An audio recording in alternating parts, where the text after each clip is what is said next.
Welcome to my YouTube channel. In this video, we will learn how to install current Python version on Windows 11. Let's start.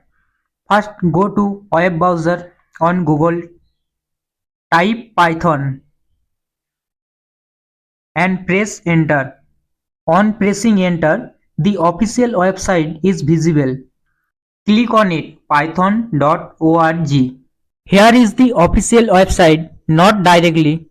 Keep the mouse cursor on download and the current version 3.13.5 is visible.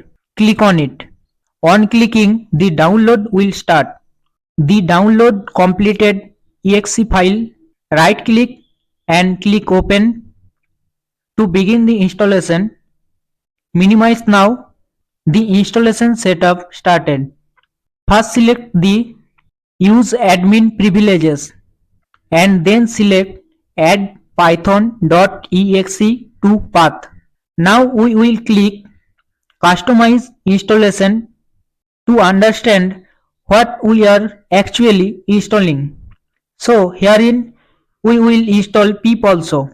Pip is used to download, install and manage Python packages and libraries. We will also install IDLE. IDLE is an IDE to run program. Okay, keep them as it is and click next. Now advanced option, click the first one.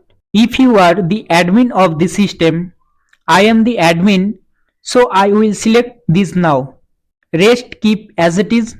Here you can see it will also set Python to environment variables and Python will get installed here under C program files, which is fine. Click install.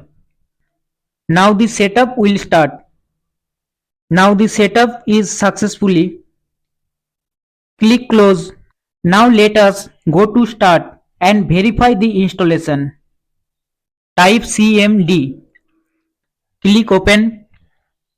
Now type the command python space hyphen version and press enter. So we installed the current Python version successfully. Thank you for watching the video.